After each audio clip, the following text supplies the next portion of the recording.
Hoyyaa nageenyi sin badhaadha daawwattoota keenya qaalii ancaaltuudha kan daawwachaa jirtan Oromiyaan 11dha. Qophiin immoo qophii daawwitiiti.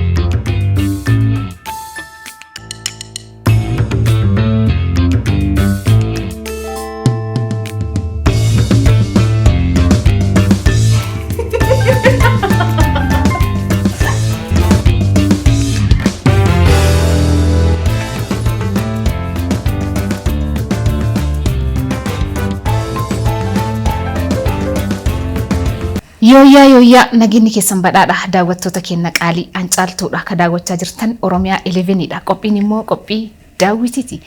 Daawwitiin keenya hadhaa akkuma dhagartan babbareedee mimmiidhagee keessummaa qaalii isaa qabatee isiniif dhufee jira jechuudha. Keessummaan keenya hadhaa nama dukkana keessaa ta'ee miliyoonotaaf ifa ta'e jechuudha. Hayyuudha, barreessaadha, akkasumas qorataa sirna gadaati. Keessummaan keenya hadhaa obbo Janjam Uddeessaa Galchuuti. Nu waliin tura. Yoyyaa baga nagaa dhufte jaarse sila manatti dhunnee si dubbisuu mallee kuma nama baraa teenee asitti si yaanne mucuca jennaka ilaarra barraafa. Hayyee uummanni Oromoo si beeka, uummanni Gujiilleen bareechee si beeka. Garuu ati nama miidiyaati moti, nama miidiyaa irratti yeroo baay'ee deddeebi'ee dubbatu ana akkana jedhee nama miidiyaa irratti beekamuu moti waan ta'eef jecha daawwattoota keenyaaf adoo ifiin ibsitee jechuu barbaade. Hojiin keeti akkuma jirtu ta'e. Dhaabbata Oromiyaa 11 naafeeruu keessaniif tarii warra barana jettanii beekamtiin kennuu keessaniif ulfaadha hoyyamaa jecha. Ani Janjam Uddeessaa Galchuu jedhama. Lafti itti dhaladhe godina Gujii ana Gorodoola ganda Mucoo jedhamu bakka addaa Galma jedhamtutti dhaladhe. Akka maatiin naan jedhaa turtetti bara nugusi algaarraa bu'ee dhalatte. Mana yaalaatti dhalanne jechuudha.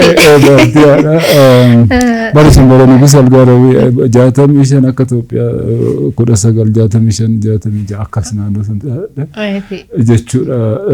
Kana fakkaata background kee uummata horsiisee bulaa keessaa ba'e. Waan dansa.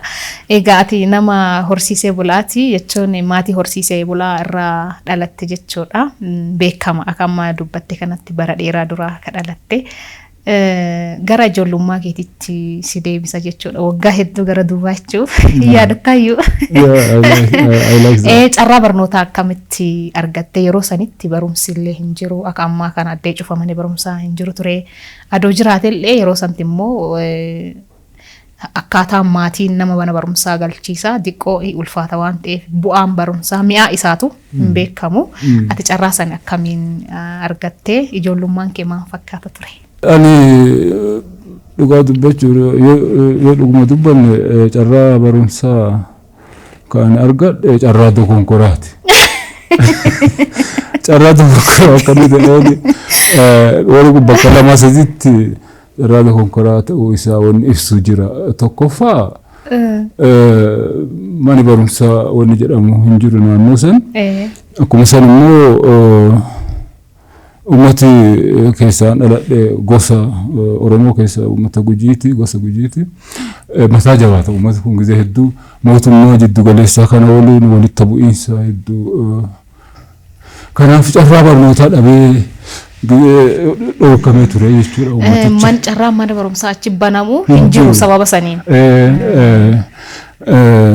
Fakkeenyaaf mana barumsaa galu sanuyyuu kiiloomeetirii 30 oli. Wakii godhanii miilaan deemta. Ka baratan magaalaa dhaqanii jechuudha. Innaa yeroo sana keessatti uummata shiftaa jedheetiin mootummaan dhufeetiin humna waraanaatiin weerare baadiyyaa kana weerareetiin. Uummati kunin wanni inni mootummaa jala buluu diduuf waan horii qabuuf waan maalii jedhuuf jedhee loon isaanii irraa hanniidhanii ganama tokko nageenya irraa hanga waadara kiiloomeetirii 60 lafa geettu uummati karaa irratti haa galu jedhame. Yoo karaa irratti hin galiin xayyaaraan dhawame jedhame. Karaa irratti akka galu godhame karaa makiinaa uummati karaa irra galee naan maan godhanii ganama tokko loon irraa fudhatan jechuudha. Uummati qollee ta'e. harka duwwaa hafee safara xaabaa galchan jechuudha. Yoo sindee fudhachuu feete mucaa tokkocha mana barumsaa galchuu qabdaa jedhaniitiin abbootii ajajani. Egaa ani mangistii loon irraa fudhate ilmeetii yan kennuuf jedhee abbaani amma hin shifte jechuudha abbaan kiyya. Sindee fudhatanii daa'ima mana barumsaa galchan. Kun maani beeraa wutirdirna waan jedhamu jira gizee san jalqabamte bara san jalqabamte yoo kan se'u ijoollee barsiisuuf otoo hin ta'in militarii achi keessa wanni jedhuuf ijoollee nama tokko natti fakkaata. Kanaaf ani mootummaa loon kiyyan irraa fudhate ilmaan tiyyan kennuuf jedhee abbaani hin shifteeyyu abbaan kiyya. Barumsa hin galchine. Hin galchine. Duuba gaafa dhaladhu akaakoon na fudhate ani abbaa kiyya harkatti hin guddanne akaakoon itti koflee barumsa dhabee fi horii kiyya dhabee barumsa dhabee fi horii kiyya irraa fudhatan otoo barumsa qabaadhe horii kiyya irraa fudhatanu yoo qanxaa'illee ijoolleen beelessini kiyya kana fudhuuti ijoolleen beelessii kiyya naa baratuuti jedheesi akkasitti akaakooni ana mana barumsaa galchanii maatiin tiyya shiftoom irraa oolte sindeelle ka fudhattu taate jechuudha. Akka kanaan mana barumsaa seene carraa dokonkoraa ansiin jedhu jechuudha. Achi double promotion waan jedhamu jira. Double promotion jechuun kun nama ijoollee jajjabduu double dhawanii jedhan. Yeroo kennamoo double dhawanii jedhan. Yeroo gabaabduu keessatti kutaa jaha ka fixu ta'e akkasii barnoota kiyya kana fakkaata dheeressuun dheeressine lakkee dansaa waa'ee gadaarrallee irra waa haasofnuuf jecha yoo dheeratillee rakkoon qabu. Achiin duuba gara yuunivarsiitii hagaltee beekamaa yuunivarsiitii Haroomayaatti achi kabaateen agriculture dha. Saansi akkam ture qophiin yuunivarsiitii Haroomaya? Well, ani gaafa kutaa 12 fixu maatirikii jedhanii wanni kutaa 12 qabxiin doktoreetii na galchaa ture. Ani Haramayaan filan gaafsa yuunivarsiitiin jirtu lama Addis Ababa yuunivarsiitii fi Asmaraa yuunivarsiitii. Haramayaan kolleejjii qonnaa Addis Ababa yuunivarsiitii jala jirtu malee yuunivarsiitiin taane. Ani Asmaraa yuunivarsiitii keessatti hikimina hin jiru Gondarii xeenaa saayinsii Jimmaa xeenaa saayinsii fi Addis Ababa Xuqur Ambassaa filadhe tokko haga sadii filatta. Hikimina barachuu fedhe fayyaa namaa jechuudha. Bara san kootaa jedhama. Kootaa jechuun barattoota haga ta'e tokko waan tokko ramadanii akkaataa dandeettii isaaniitti waan tokko achirraa kaafamuu akkasitti koota an galchan malee ati feetee sin galchanu yookaan ammoo callisanii jimlaan naqanu. Ana wanni naqamne ka fayyaa jechuudha. Kanaaf Addis Ababa yuunivarsiitii jalatti kolleejjii qonnaa Haramayaa galee achi galee waan baradhu wallaalee bakka waan fayyaa wal qabatu fakkaatu maal baayoloojii barbaassa waati baratu keessa warra namaa kenna malee ati sila akka dandeettii keetitti waan barbaadde filata turte sila fayyaa namaa achi fayyaa waan fayyaa walitti dhiyaatu barbaassa animal saayinsii baradhe biyyaa tokkocha illee atoo laayibraarii seenee qo'achuu fi fedhiin keessatti uumamee eebbifamee garuu qabxii bareedaa wanni jedhan hammaa ta'uuti haamilee duraan seenessan by the way ijoollee 460 keessaa nageelletti barasan bara 1982 akka lakkoofsa Itoophiyaa afatamuun keessa anuma qofatti yuunivarsiitii seenee.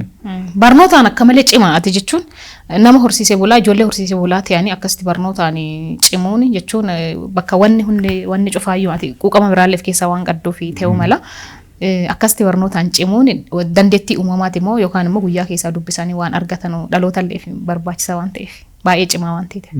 Ani waan maan seeta jechuun akaakuun gaafa barumsa na galchu.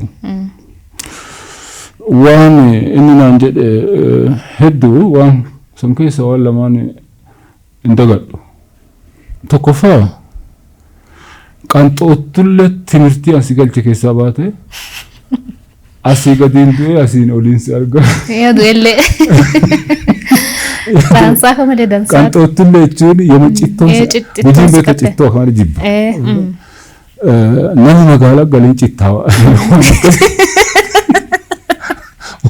Dhadhaa dhaggeen dibatu aannan dhaggee unu kanaafuu qanxaa'uu waan hin oolle. Qanxoottillee keessaa baatee asii gadiin du'ulle asii oliin si dhaggaa. Kitaaba akka barreessitu beekama. Kitaaba hedduu kitaaba bacaa barreessitee jirta. Kitaaba gara 9 barreessitee jirta jechuudha. Mee kitaaba kanaan wal qabatee waa'ee sirna gadaati ati ka barattee agriikaalcharidha waa'ee alman saayinsii ka jedhu barattee kitaaba kana akka ati barreessitu sirna gadaa irratti waan barataniin ala waan uummata irratti hojjechuun akkam fakkaata. Muraasa immoo maqaa isaa kitaabota barreessite kana keessaa maqaa nuu dhahiiti. Ani kitaaba jatee sagaltee akkas sirrii hubadheen jiru meeqalli akka ta'e achumaan tahimi akkamitti gara barreeffama kitaaba kanaa dhufte.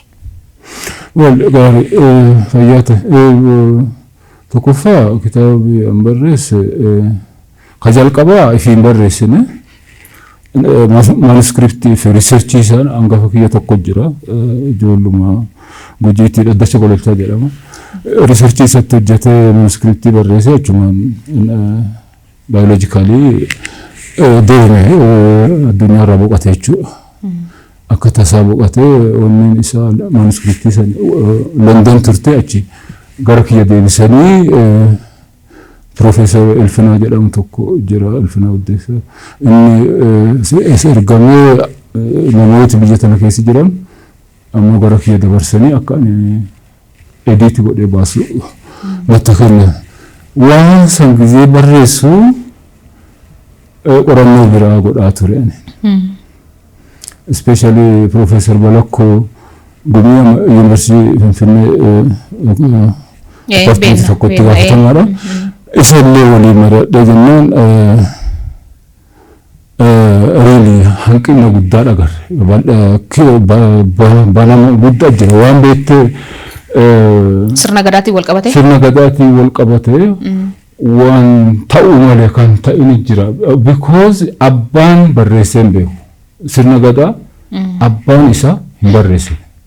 Gaafa kitaaba dhaddacha gololchaa ediiti godhee baasu, gaafa kitaaba Asmaroom Laggasaa dubbisu, gaafa kitaaba Dr. Hinaant Ameerikaawii tokko inni barreesse dubbisu. Warri sirna gadaa kana keessa jiru kan harka qabu keessa jiru. Hin mul'atu keessatti. Hin mul'atu ammallee guutanii barreesse. Qoratanii barreessan. Odeeffatanii barreessan. Akka namatti dhalatee laalaan barreessan. Inni kun biyyatti tuni madda dhala namaa jedhamti Itoophiyaan. Land of origin. It is really not only human origin, but also the origin of democracy akkasiin anaa galeera waan sirna gadaa irraa jechuudha. Wanni kun ammoo akka dansaa maarkeetiin ta'an hin arga. Gabayaarra oolee hin jiru. Jechuun hin dhaadheffamne, hin jajamne, hin himamne jechuudha. Akka ta'uu malutti. Gadaatitti yoo sii deebi'e hanqina guddaa kana argeetu waan gadaa abbaan hin barreessine namni ormaa ka barreesse sun tokko hir'isee barreesse inni kun ammoo guutumaa guututtuu awwaalee dhossee seenaan jirre gabbaasee jira waan kanatti. Ulfaadhu wayyoo yeroo santii kitaaba dubbisanii qaawa akkasii addee tana qaawa jira jedhanii laalanii hubatanii hojjechuu qaba qaawa kana cufuu qaba jedhanii yaadanii ka'anii hojjechuun waan akka malee nama dinqisiisaati waan akka malee ajaa'ibaati jechuudha. Jamjam sirna gadaa akka nama warra gadaa bulu keessatti dhalatee guddateetti sirna gadaa amma afaaniin dubbatamu kana akkamitti ibsa gochaan yookaan immoo akkamitti hubateera. Well, gadaan waan ibsaniif xanuun hin qabu. Because it is everything. Gadaa jechuun waan cufa maal jettan hooli quraan jettan moo baabil jettan moo gadaan amantiin achi keessa jirti. siyaasan achi keessa jira sirni duula adamoo yookaan immoo sirni eegumsa nagaa biyyaa achi keessa jira waan cufa jira. Gama kaaniin immoo nan gabaadduma si ibsuu danda'u gadaan balchummaa jeebanaati. Balchummaa jeebanaa jechuun waan jeebanaa original democracy. Isii jalqabaa takaleetaan isiin dura dimokiraasiin kan hin jirre ka ammoo haga ammaatitti dimokiraasummaa san harkaa qabu jechuudha. Sirna akkasiiti. Sirna gizee mataa ifiitiin if ijaaraa deemu. Jechuun bara baraanii akkuma gumiin waggaa saddeettiinteetti gumii cufarratti if ijaaraa deemu. Jechuudha sirni gadaa. If ijaarsa kana keessatti the only positive wanni fi qofa jaarrataa deemu jechuudha. Kanaaf jecha gabaabaan si himee balchummaa jeebanaa. Balchummaa jeebanaa. Kitaabni kee irra bacaan sirna gadaa Gujii irratti ka xiyyeeffatu miidhasa jechuudha. Hidda latiinsa Gujii Oromootti himtu. Wanni Gujii irratti xiyyeeffadhe barreesseef hin jirtu mataa isii waan tokko waan lama inni gurguddaan jechuudha. Tokko waan uummata saniitittu negatiivlii barreeffame malee gadi himamne duraan seenaa duraanii keessatti. Kunniin waan gabaabduudha waan rakkoo qabu miti. Garuu wanni guddoo maanii yoo xiqqaatte jaarraa 16 fa'anii duratti sirni Oromoon qabaachaa ture yoo akka saampiiliitii amma gabbaasaa jedhamte sirna amma Gujii keessa jiru. Gujiin akkasi bulaa jiran jiru waan qulqulleeffan wal gaafannu malee sirna gadaa Gujii yoo laaltu sirni durii Oromoon qabaachaa ture isa kana fakkaata. Isa kana saampilii dansaanaa ta'ee gabbaa'ee jechuudha. Maaniif gadaan beekta wanni miti gaafa jalqabaa jaarrotiin ganna kaayanii wanni godhanii turan. Ganna kaayaniitiin nama ganna tokko haga dhalatee akkasitti immoo ganna akkasitti jedhanii haga ganna 100tti nama hojii namatti qoodanii. Akkuma bulee ka'uun immoo ganna kun yaadamaa deeme har'a immoo addee sanii jiru. Lammeessoon immoo sirna walaanaa qadaddu illee yoo ilaalte check and balance kana jechuudha. Akkuma san immoo regional and federal system of administration kana yoo ilaaltu waan asilaa kotteen waan haga 20 gahu yoo ilaaltu saampilii isa kale'ee sun sirni gadaa Gujii keessa waan jiruuf isarratti xiyyeeffadhe jechuudha. Yaada dansaa fi akkuma waanuma nama hayyuu tokkorraa eegamu kan nu kaasaa jirtu Jamsi Horii Bulii deebanii jenna. Gadaan Oromoo kuniin akkuma godinaatti akkuma naannoo isaatti garagara. Haalli tolcha isaalleen haalli yaa'a godaananulleen wantoonni garagaraa ka tolfamanulleen adda garagarummaa qaba akkuma godinaatiin jechuudha. So atamma gadaa Gujii irratti yeroo hedduu ka barreessitu xiyyeeffannoon kennalleen har'a waa'ee sirna gadaa fi barre kitaaba keetii irratti waan ta'eef jecha baalli yookaan gadaa ka fuudhanu gannaan immoo lubaani. Lubinuu maani jechuun amma Gujii biratti ganna yookaan immoo umuriin moti lubaani namni tokko ganna 50 60 yoo ta'e gadaa lubisaa yoo fuusisee fuusifamaadha. Yoommoo ganna 15 illee yoo ta'e yoo lubisaa geeraatu ta'e akkaataa lubaatiin gadaa fuudhuu danda'aadha Gujii keessatti. Kana namoonni baay'een hin beekan Oromoon gara biraa. Dhimma kana hubannoo dansaan qaba waan ta'eef mi'aati akka barreessaa sirna gadaa kan qorataa sirna gadaatti gadaan lubaan immoo umuriin Gujii biratti. Gadaan gadaa ka gadoomanu beekta lubi taraa qaba. Taraa isaa yoo ga'e gadaan lubi nama gadooma. Paartiin tokko ka aangoo qabatu yenna taraa isaa dhaqqabee jechuudha kun gabaabumatti. Baalli ka fuudhan ammoo gannaan osoo hin ta'in gayiidhaan fuudhan. Gannaan osoo hin ta'in gayiidhaan fuudhan jechuun umrii lakkaawachuu osoo hin ta'in beekuun waan sana achi dhaqqabuu keetiin maal seeta wanni sun abbaan kiyya gahii isaa hin dhaqqabsiisin atoo arriitu otoo baalleen fuudhin du'uu danda'a jechuudha. Mikaatum wanni achi si gahu malee empowered hin taatuuti. Amma fakkeenyaaf rifeensi kiyya kun hiikaa qaba. Guduruu wanni ta'eefii jira. Guduruu duwwaas nuti jechuun sarkaa guduruu kanatti waa baratta jechuudha. Si galtee empowered waan si godhamu jira. Barattee yoo baalleen keetiin gahin waan san si barsiisan tokko.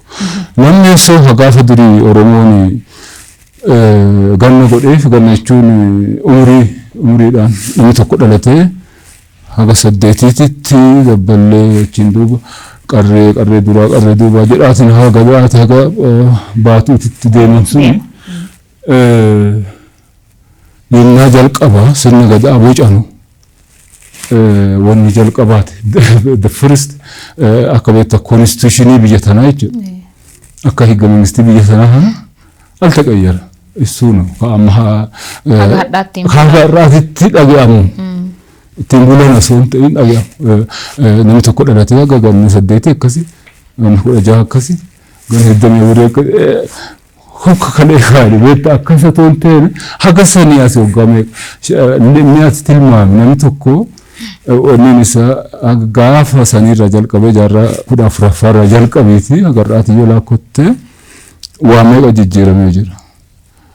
Umriin namaatu addee kalee jirti. Namni ganna 100 guutee beeka jechuun mudhiisi faranjii ganna 100 guutuu dadhabdiirti.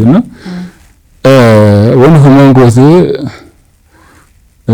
kana kasii himaa jiru bakka sirni gadaa gaafa isaan itti bocame. Uummati lafa sanii dhalate ammallee waan sana harkaa qaba waan ta'eef fakkeenyaaf kitaabilee seenaa Oromoo yoo ilaaltu gaafa jaarraa 16ffaan dura 15ffaan dura uummati kun naannoo takkaa ture beekta. Naannoo takkaa ture eega sirna gadaa bocatee karaa adda addaatitti babal'atee guguddataa gaafa Afrikaa kana guutuma qabatuu danda'a. Ifiin bulaa kophaa fiiti kind of regional administration form godhacha. Akkuma regional administration form godhachuu akkaataa isaa mijatutti gadaa kana wanti godhachaa ture jechuudha. Wanni dissolve ta'e illee jirti gizee kana keessatti.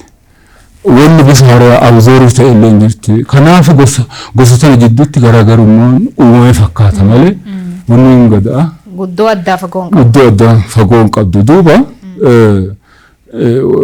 beektee gaafa jalqabaa sanii yoo beektee gadaa kana eessaayyuu jalqabe ka jedhame yoo gara duubaa deebine sirna mootii irraa dhufe beekta. Sirna gadaatiin dura uummanni Gujii akka moototaan bulaa ture himama. Mootii kana nama rakkisee tokkoffaa hin dhaalama. Wanni isaa maatii san keessaan bahu jechuudha sirni mootii. Warruma isaaniitti fuudhaa. Warruma isaaniitti. Inni kun immoo sirna garbichaa fi mootiitti dhufa waan santi nama rakkisee jechuudha. Kun hojjetaadha kun qoonqoo dalagaa kun ciiseetuma nyaata jechuudha. Eegasii maaliif dubartoota hin mokkore jedhanii gara dubartootaallee deebisanii jira. Kun egaa wanni dura sitti himaa jiran akka seenaa dabarsaa Gujiititti akka wanni sitti himaa jira. Bakka biraatitti waan biraa jedhamuu danda'a malee ba'aatoo dubbannu qilee akkuma nooyyee lafa jedhamtu jira. Kaasuun kenna eegi oolini achumaa waa'ee akkuma nooyyee lasii lasooyyee qasooyyee qadhoo qasooyyee akkuma nooyyee dhamaati. Mootonni Gujiin bulaa turani. Sirba dubraa keessaa hin jira. Duuba dhiirti suniin rakkiftee maaliif dubartootaan bullee laallee jedhanii gara dubartootaallee deebisan. Itti kennan. Dubartooti wanni itti kennaniif maali akkasiin garaa laaftu kan arganii akkasiin nama ilma guddisuu malee jechuu malee nama miini arganii walitti isii yoo bulleerra nu goonte Mukanaaf dhiira tamaatiin wanni jettutti gaafa mootii ta'ee tawanni jechuudha egaa fincilanii mootii harkaa fudhatan eegas dubartii shanii sirna akkoo jedhama sirni sun sirna akkoo dubartii kennanii isii macarrashaa akkoo manooyyee jedhamti isiin suni seriously wanni taate itti mi'aaye natti fakkaata. Ulfaataadha bulchiinsisii. Jabaate namatti uummata jabaatte goota garhameen garjabeen fidde faayinaalii akka overthrow godhani. Kanaaf amma waan goonu jedhan dhiiraan dubartoota hin dandeenye nama tokko adda jennu mootota haa goonu regional administration uumuu jalqaban jechuudha. Akka nama tokko yaalaan lamaa sadii akka bulchu. Kanaaf jalqabaa gada wanni lama mootii Girjaa Biilaa fi mootii Annaasarraa uumanii jechuudha. Uumanii moototi kun lamaan inni jedhan jennaan xiqqoo waa nama agarsiisan. Sadi godhanii ilaalanii akka riijinaal wanni fakkaate. Isa sadiin kana nama adda jennu maaniif sirna hin jenne jedhaniiti. Sirna gadaa gizeen jalqaba uuman paartii sadiin kana asirraa ka'ee jechuudha. Waggaa dheertuun duuba inni shanan kun kanaan na'eetiin dhufu kun sirni walaannaa qadadduu kun dhalatuu danda'e jechuudha. Ajaja akkoo manooyyee keessaa yaadattu qabda. Fakkeenyaaf mana samaayii hanqisaa lafa hanqisa jidduun naa ijaaraallee jettu. Galma. Kaffii wanni guutaallee fidaa. Kaffii subba guutaa fidaallee jettu. Qilee akkoo manooyyee suniin isiitti gatuufi qotame moo durumaa jira uumamaan? Lakki baleen hin jirti garuu dhiphoodha jettee muummee isii wanti. Isii muummeen tun qaxxaamura karaati. Addeessa namni gaaddisa qaba teessuma godhatanii jiranii isiin lafan agartu akkoo manooyyee. Uumas duriilee cubbuu. Gara bal'aa kaane waa irra afanii akka jigeessa mukaa irra jissanii wanni godhaniiti. Gara qaawaa kana sissaniiti. Barcuma godhanii fi jalaa ammoo qotanii balee godhaniira. Amma asoo agartee lafa sangaara taateerti tuun bowwaadha. Tuun gaara oli jechuudha.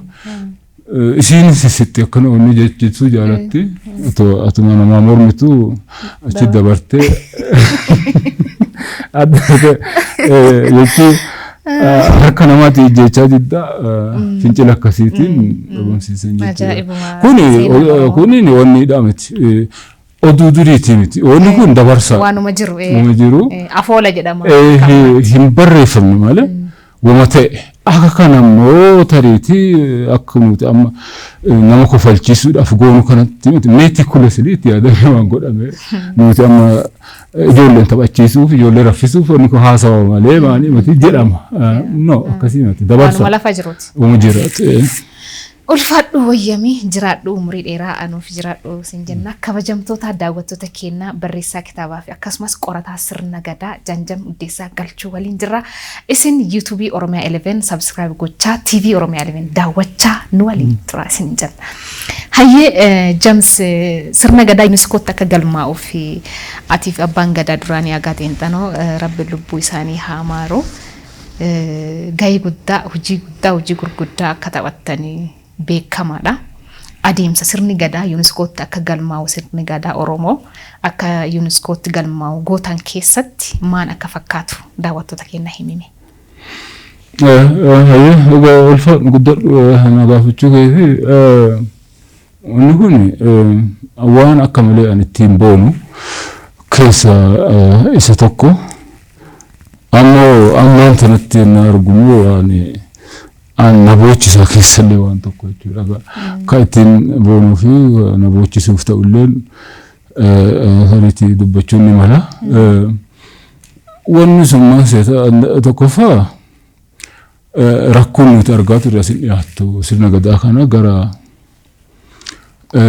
beekamtii inni argatu biyyuma kana keessattuu akka inni beekamtii argatu godhiisaa fi guddoo rakkanne. Mootummaan biyya kanaatu beekamtiin kennuuf.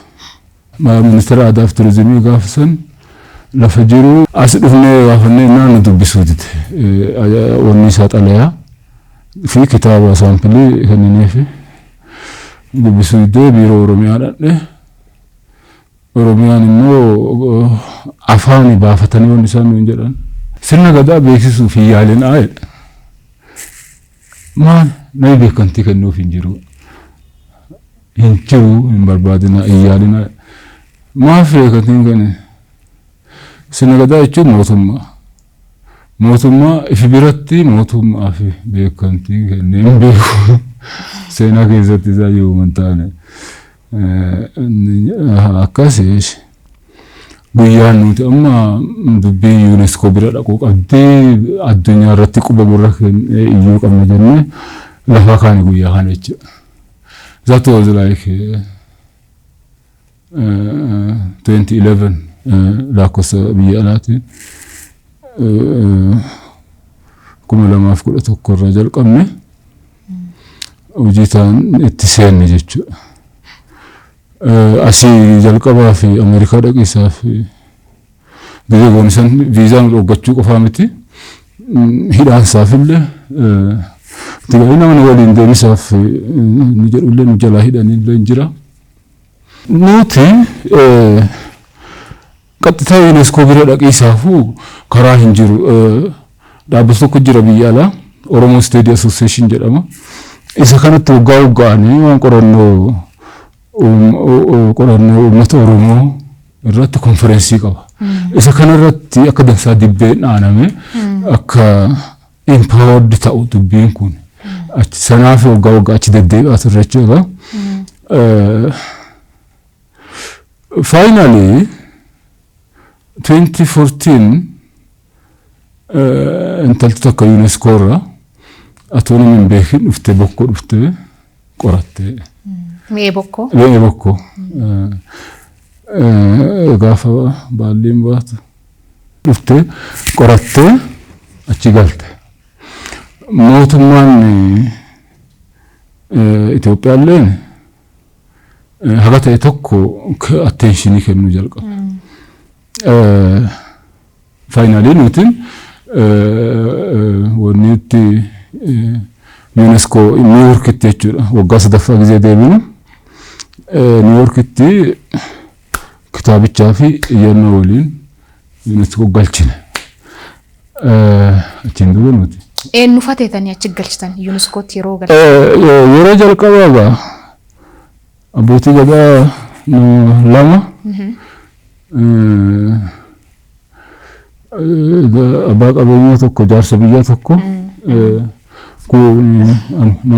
Soma. Waa dubbachuuf challenge isin dhiyaan. Waan macarashaa maanti ta'e waan cuftinu karaa mootummaatiin ta'eeti beekamtiin cuftinu amma diddiga ilkaan dhoorganu. Diddiga dhufe ilkaan dhoorganu. Mootummaan qaraa gara nu didu kun dubbiin UNESCOon atoo mootummaan beekamtiin kenniinde dimokiraasiin hangafa ta'e Itoophiyaa keessatti argamte jechuudha. Atoo dubbannu hubannuma.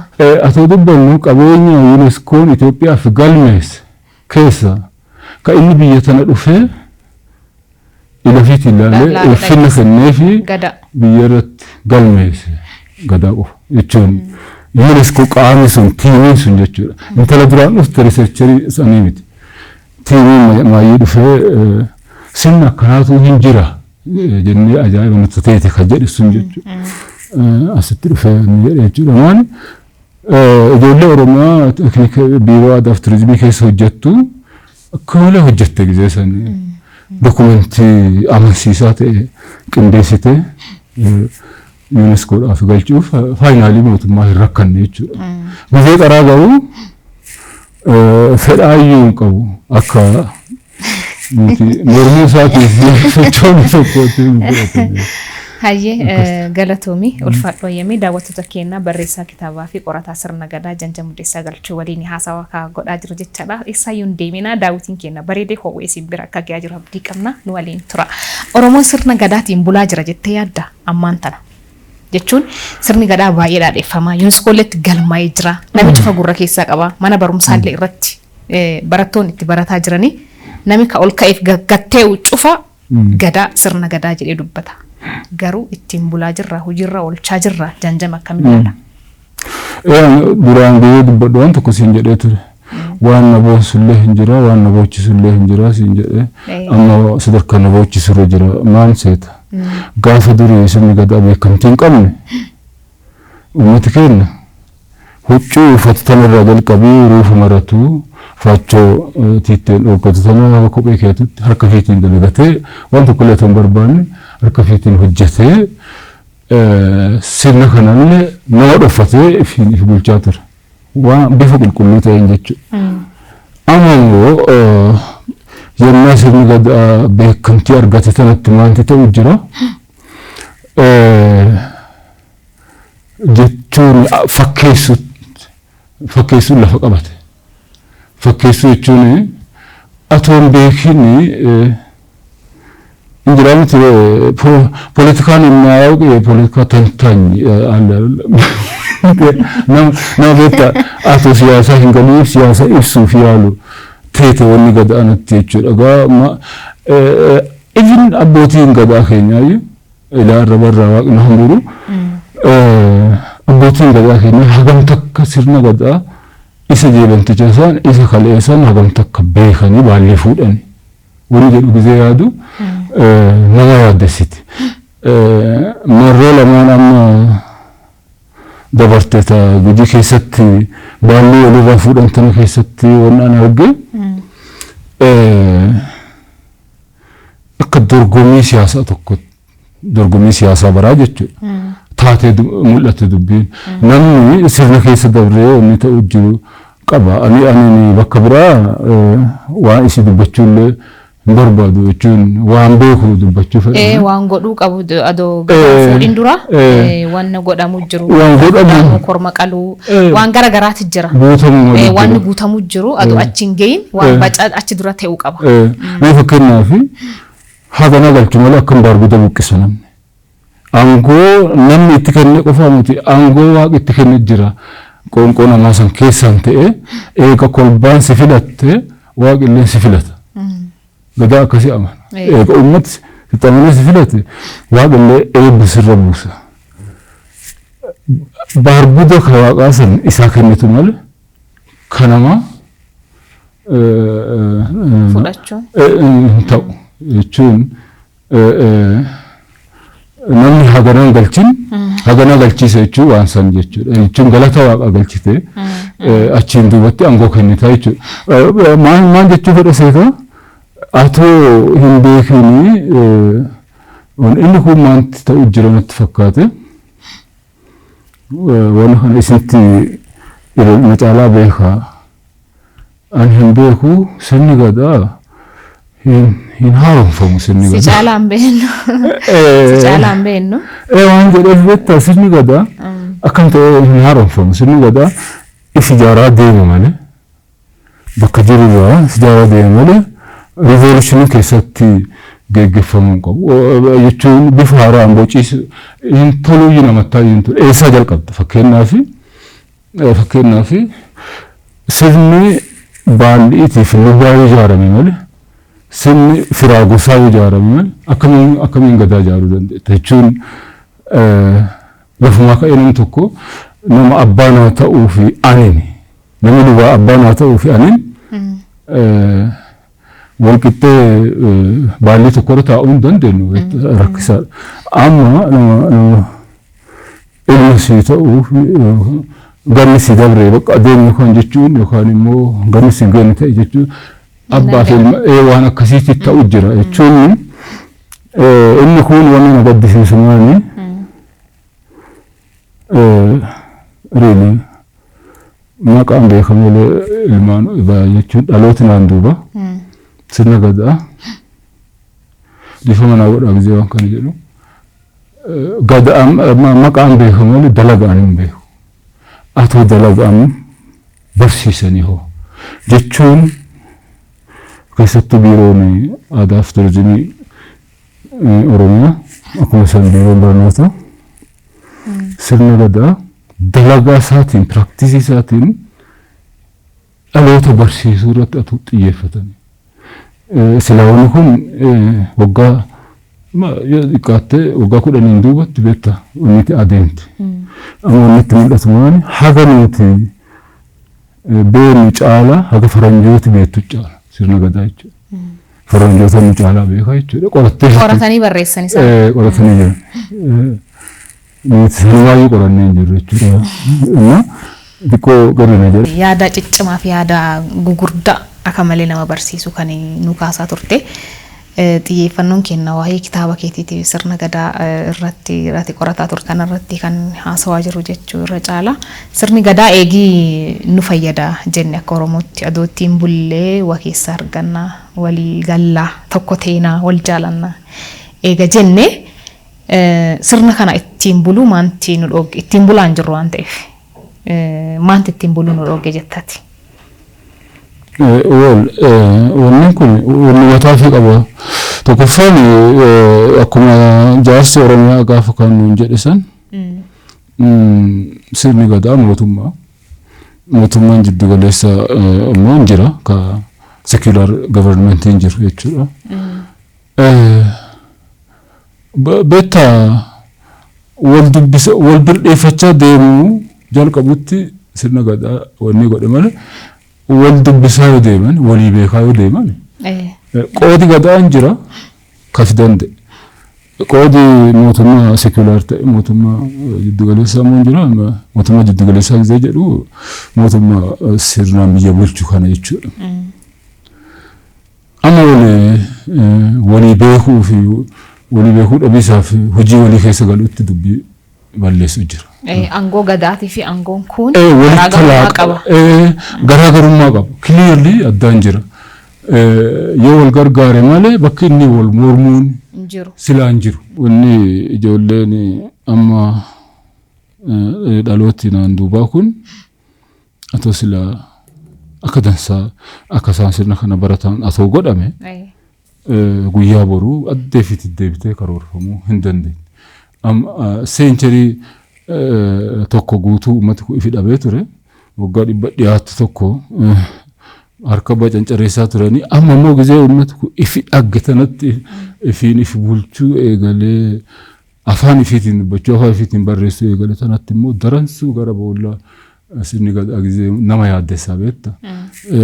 Gizee addunyaa walirratti duultu karaa adda addaatiin nu malee abbaan irreen jiru nu malee abbaan dimokiraasiin jiru gizee jedhamtanitti dorgomaa ta'ee yoo gadi hin bahin nama jechisiisa. Kanaaf nama yaaddessaa inni. Ulfaadhu wayyam angoo abbaa gadaati moo taqaalluutti caala jechuun abbaan gadaa gadoomuuf qaalluu irraa dhaqee qumbii nyaataayyuu. Yeroo baay'ee waa'een qaalluu yeroo ka'u hin dhagahamu namni nuu quban qabu waa'ee qaalluu garuu namni sun gadoomuudhaaf gadaa sanuu fuudhee uummata san bulchuudhaaf jalqaba qaalluu irraa qumbii nyaachuu qaba. Kanaafuu waa'ee qaalluu kanaa irraa nutti himi. By the way abbaan gadaa alaqaan qabu yookaan namni isaa olii hin jiru nutti fakkaata malee hin jira. Ratifying powerii namni qabu qaalluu. Abbaan gadaa namni liboomuu hin jiru. Namni isa liboomuu hin jiru. Namni isa liboomuu danda'u qaalluu qofa. Liboomuu jechuun kayoo balleesse adabu dhaabadhu jedhu. Akka beektaa akka ijoollee arcummee dhawanuu jechuudha. Kayoo ammoo inni midhaasee isa badhaasu wanni godhu jechuudha. Ka empower godhu ratify godhu jechuudha. Humna godhuuf jechuudha. Mirkaneessuuf nisan jechuudha. Egaa qaalluudha. Qaalluu amma kallacha qaba. Kallacha kana dhalootaan qaba malee baalliin waan nama kennuuf waaqarraa fudhatee inni socho'u inni achiin socho'u dhalooti isaan duubaalleen ilmoo tokkocha keessaa qaalluu ta'a. Maatiin sun ammoo walumaa galatti kallacha qabdi jechuudha. Akkasi kanaaf ratifying poweriin sirna gadaa qaalluu akkasitti beekama. Ulfaadhu wayyam galatoom kitaaba keetii hunda isaa jechuun ni danda'ama afaan Ingiliffaatiin ka barreessite. Biyya kana keessatti garuu irra caalaa fakkeenyaaf amma baadiyyaa keessatti namni sirna gadaa dubbise haga kutaa tokko kaasee haga haayiskuuliitti warri jiranu tarii haayiskuulii yeroo dhaqqaban kan afaan Ingiliffaa beekuu danda'an.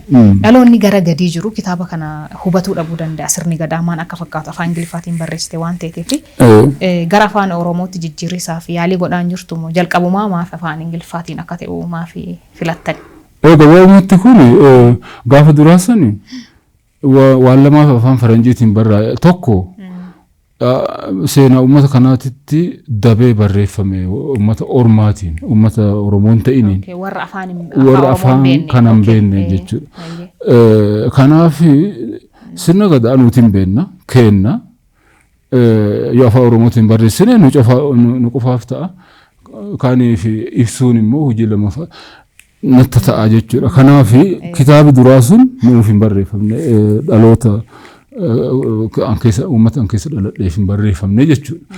Uummata Oromootiif yoo afaan Amaaraatiin godhamoo Itoophiyaa keessa qofa dubbafamaa jechuudha. Kanaaf afaan yuunivarsaal ta'e sanii akka bahu godheef amma garuu kitaabota lamaan dabran afaan Oromootiin baase amma kitaaba sadiitti lafa jira kaba'ee wanni ta'e jiru sirna gadaa guutumaa guututti amma maxxansaaf qophii ta'e jira.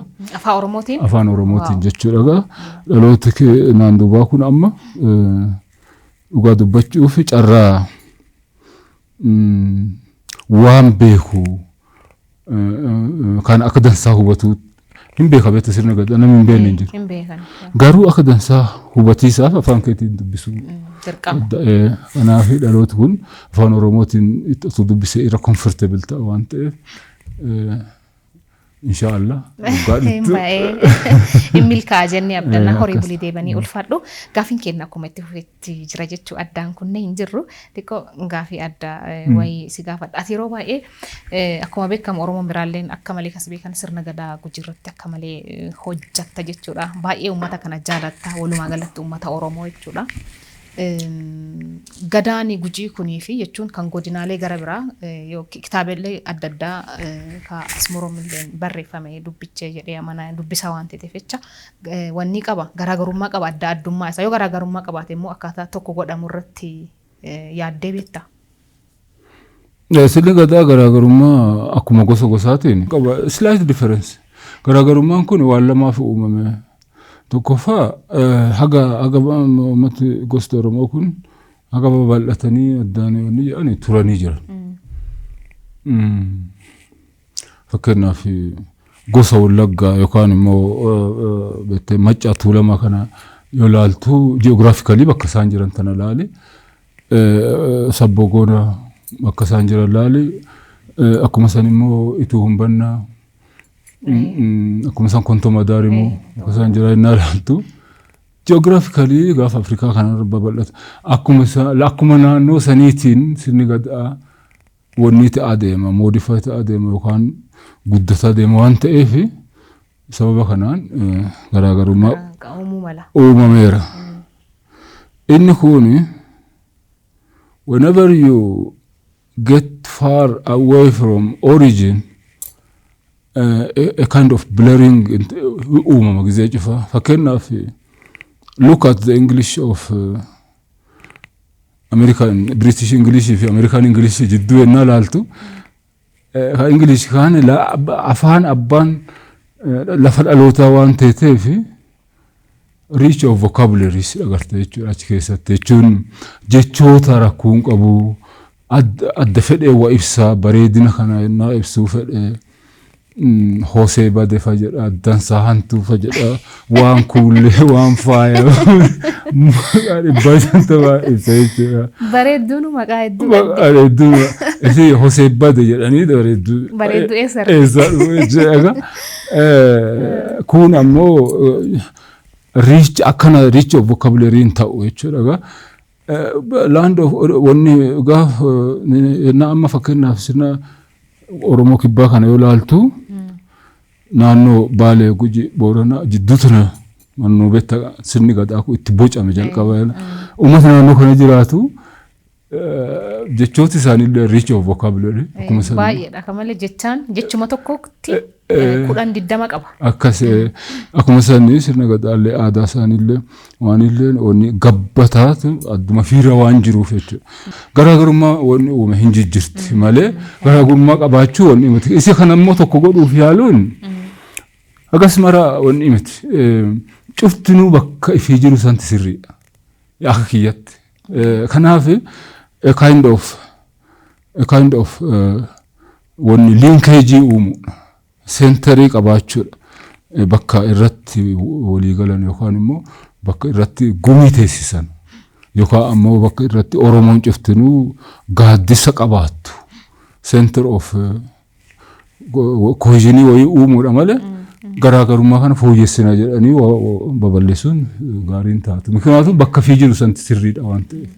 Nama akkuma mana isaa bula waan ta'eef. Hayyee. Horii bulii deemanii jiraadhu ulfaadhu gaafii ati baay'ee hin jaalanne tokko si gaafadha ati jibbitu.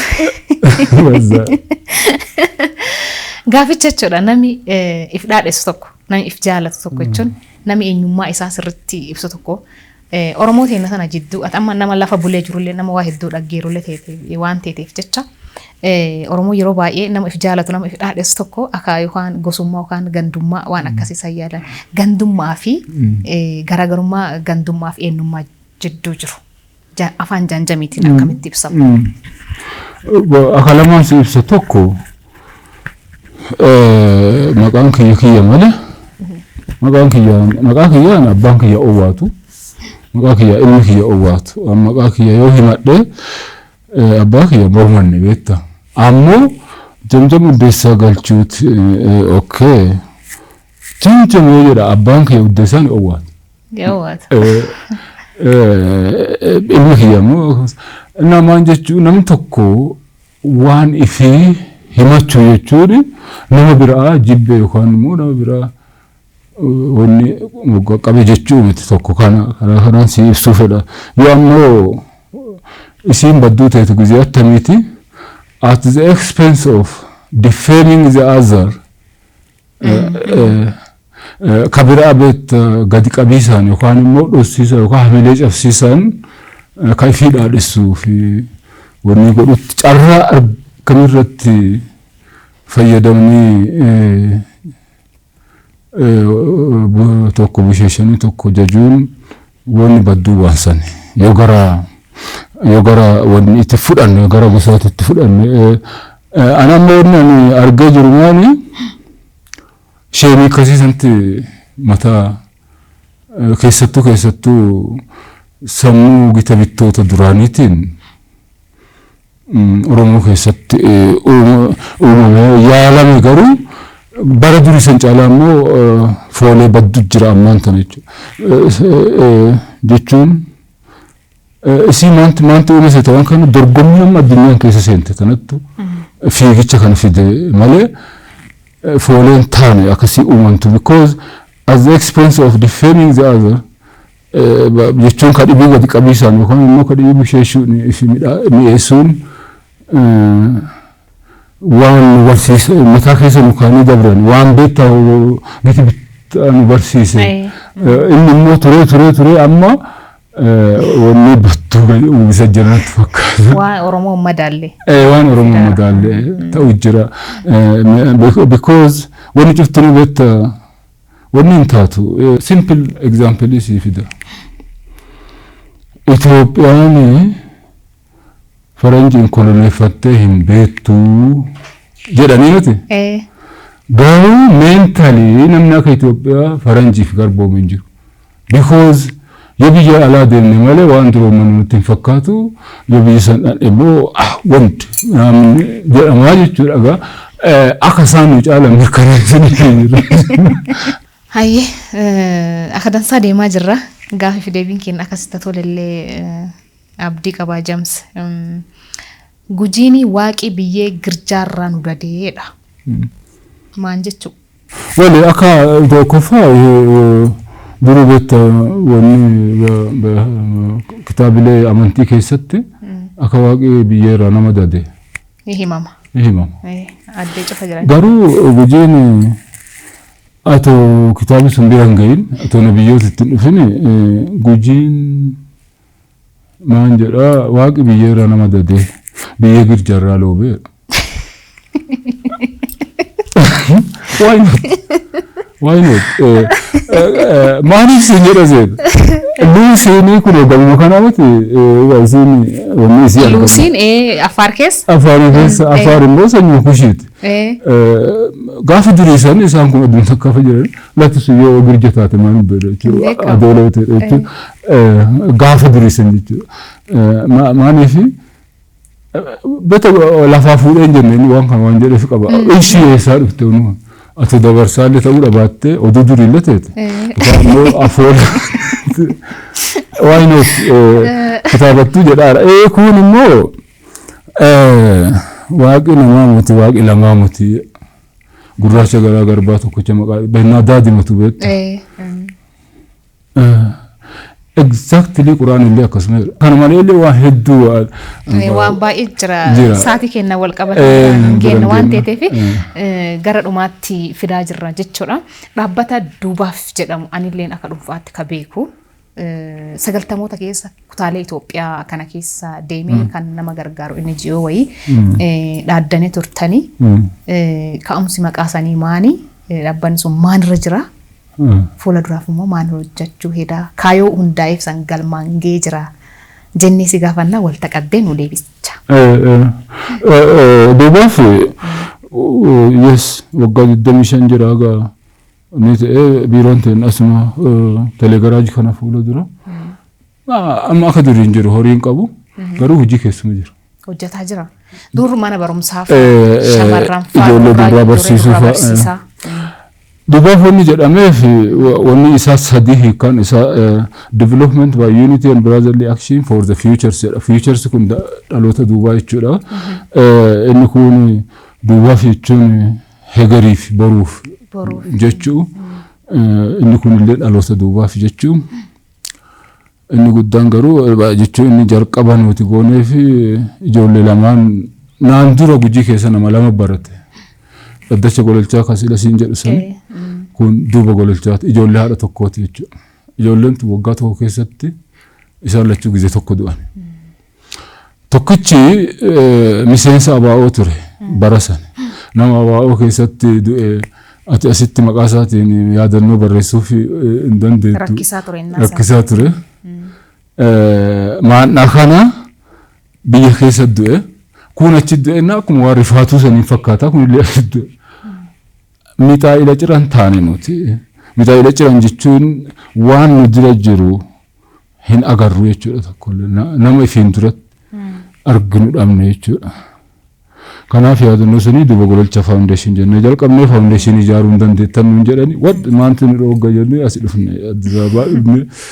Kanaaf duubaaf jennee duubaaf jechuun isaaf duubaaf jechuun duuba gololchaa jedhamu kan jechuun isaaf ijaarre kaayoon isaa ijoollee dubra intalti dubraa takka kutaa 12 fixxeen jirtu turte naannoo sana. Akka kana hosteelii ijaarree ijoollee. Jechuun namni barate hin jiru. Hin jiru namni barate hin jiru keessatti immoo ijoolleen dubraa barumsaan seenne kutaa 4 caalaa akka baratte hin jirtu. Kanaaf hosteelii ijaarree akkasaa itti godhan goone akka baratan godhaa turre. Kaayoo duubaaf kana keessatti immoo dhaloota duubaatiif walafa kaa'uu kana waan sirna gadaa irratti qorannoo godhanii duuba barsiisuu kana of keessaa qaba waan ta'eef.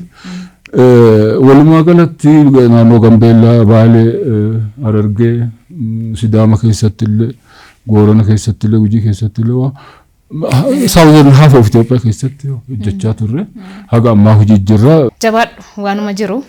Waan duubaa fi olii uummata kanaa gooteerta waan ta'eef duubaa fi sirni gadaa ati barreessituun waluma qabata. Ta'ullee bifa haariyaan akka ka'eetiin waan dansaarra geennu abdii guddaa qabna jechuudha. Jamsi sirna harka micciirraa jedhama. Sirni harka micciirraa kun maan jechuu uummata Oromoo bal'aatti himime aadaa bareeda waan ta'eef. Balleessaan asirraa kaate ati nama biyya uummata Oromootiin balleessiteerta harka micciirraan jedhamu harka micciirrata jedhama. Harka micciirrata? Harka micciirrata jedhama. Inni kun isa tokkochaa miti. Gujii keessatti aadaan daraja aynata kudhanit jira conflict resolution mechanism kudhanit jira karaa beektaa wal dhabbii ittiin furamtu haga nama beekaan nama ijjeeseet kudhanit jira isa kana cufa zarazarree hin dandeenyu isaan keessa tokko harka micciiraati kuni nama tokkoffaa danuu nama harkat du'e lammeessoo nama atuma beekuullee ijjeese eegee duuba gaabbe harka micciirati sun namni sirna harka micciirataa san arge waan nama ijjechaatu yaadatu iyyuu akka inni san ta'u jechuudha akka inni sun godhamu akka inni ifi godhu yoo laalte jechuudha jechuun muka ittiin kakatan jira muka ittiin kakatan jechuun muka waaqa uume keessa muka qaqqaalii jira isa kana cufa keessa baala isaa filanii jechuun wanni godhatanii if kanneen if qulqulleessa amma diiteelii isaa keessan gallu akkana waan san jechuun amma irree fuudhaniitiin dudda duubaan nama harka kana gara duuba lamaanuu gara duubaatti asiin osoo hin taane asiin fuudhanii amma harka micciirraa jettaatiin harka micciirraa waan ta'eef waa asiin sitti fakkaata. Asii harka lamaan kana gara duubaa deebisan seeyanii. Golla isaanii jidduu godhanii waliin arganu nama achiin nama irraa du'e san keessaa nama hamaa jechuun nama jabaa nama yookaan ilma hangafa ta'uu danda'a obboleessa ta'uu danda'a. Namni irratti araaramu jechuudha. Isa ku ammoo nama ijjeese kana. Namni harka micciiratu danda'u nama danuu nama harka du'e atoon beekin nama ijjeese. Yookaan ammoo nama beekaan nama ijjeese gaabbe nama ambadee horate. Ambadee qabu jechuudha. Deebi'ee nama ijjeesuu danda'a namni sun harka micciirateen duuba. wanni qabare macarasha irratti qakeetti muranii mutire yoo macarasha maaleti beekan nama godhuu danda'a yoo godhu immoo maanti isa qakee qabare qakee qaba jechuun social sanction jechuudha harka isaan sooratan ijoollee isaaniiti kaku gizee harka micciirataa sana duuban jirtu hoo jedhee irree kennaa fi beektanoo kaani duuban jirtu diteelii isaa himuun gaarii miti. Because ummati sun akka beektaa wanni tokkotti ittiin ulfaata akka murtii seeraa waan faanshoo taati wanni callisee odeessitu waan siyaasii kanaa tan callisee odeessitu walumaa galatti sirna kudhan asiin jedha kaayuu wal dhabattiin furan kan keessa tokko sirna harka micciirataa kana nama atoo harka micciiratee san bira dabre immoo qakeetti muran jechuu qakee muriis illee waan ifi danda'e kana waan kana yookaan se'u bal'inaan gaafa bira ajandaa godhu. Amma adootti fayyadamne haasonna amma adootti fayyadamne namni wal miidhamuuti yeroo tana keessatti nu fayyadan turre. Akkamii fayyada. Fayyada ture moo teessuma. Atoo silaa beelleetti fayyadamnu teete qajeellotti nu fayyada badha akka dansa. Hayyee ulfaadhu wayyamu horii walii deemanii janjama aduu amma nama ganna 30 ta'e yookaan immoo umriin keeti ganna 30 ta'e maan godhu feeta. Jechuun kan biraa hojjedhe waan kana. Amma dargaggeessa ganna 30 adoo ta'e karaa manamee ficciqisu kana keessa akkan maan godhisa feeta. Aneeni walumaa galatti gaafii tana. Yoo kaduraa kun kaga amma dhufte sirraa haqamoo duuba deebisee kanaan jettu feeta ana kanaan naa wayyaa asuma na dhiisisuu jedhan jettu yoo ammoo ka dhufte kaan asisii taa'uuti achi deebi'oo naan jettu feete. Waan na hafe amma gaafiin kunini waan na hafe jechuun waan adoon godhin bira darree har'a asiin bahe jettu yoo jiraatu. Gireetti. Adoo kana godhe jette amma waan duubatti deebitee yaaddu yoo jiraata jedhee. Wanni reeli dhugaa dubbachuuf waan ani halche godhisaaf halche asiin dhiyaatu takkaallee hin hojjetamne hagassan irraa because tokkoffaa uummata kana baratteen fixu beekteetuun fixu. Waa ififu beekteen fixin nama barsiisuuf immoo dandeettu.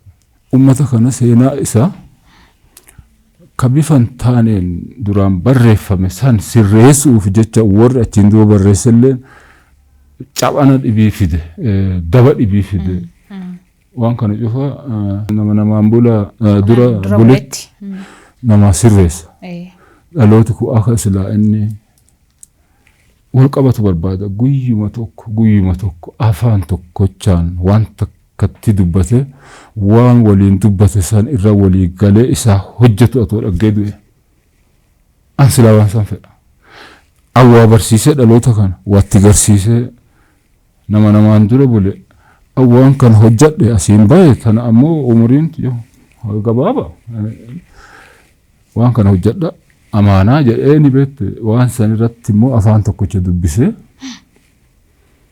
dhaloota kana waa qabsiisee waa lafa keefi agarsiiseefi atoo biraa deeme halchaan tiyya san malee aniin waan hojjedha jedhee lafaa ka'e waan hangasii hojjedhe jechuudha because uummata kanaayyuu baratteen fixxu beekteetuun fixxu qorattee nama afaan wal beekuu qabaa nama afaan wal beekuu indirectly waan hojjetu walii galee hojjete afaan wal beekee waliin jiraatee galma yaadu isaanii adoogee dhaggee halchaatiyya yookaan hawwiitiyyaa hayyee horii bulii deebanii ulfaadhu jiraadhu umurii dheertu nu jiraadhu nu dura buli akka warri Gujii jedhu dura bulii siin jenna yaamicha keenya kabajjee yeroo keeti qaddurraa dhuttee istiidiyoo karaa dheeraa silaa nutti dhufu malee akkuma dura siin jedhe sani dhuttee gaafiif deebiin waliin gootee fi horii bulii deebanii jiraadhu umurii dheeradhu arri filatteerta sana caalaa mataan adii haa ta'u akka dansaa jenna daawwattoota keenya qaalii turtiin barreessaa kitaabaa fi akkasumas qorataa sirna gadaa hayyuu Janjam Uddeessaa galchuu waliin taasisaa turre kana fakkaataa torbaan nama biraatiin qabadhee haga walitti deebinutti isin YouTube Oromiyaa 11 akkasumas TV Oromiyaa 11 daawwachaa torbaan keessummaa biraatiin haga walitti deebinutti horaa dagaaga. Yooyaa nageenyi sin badhaadha daawwattoota keenya qaalii an caaltuudha kan daawwachaa jirtan Oromiyaan 11dha qophiin immoo qophii daawwitii.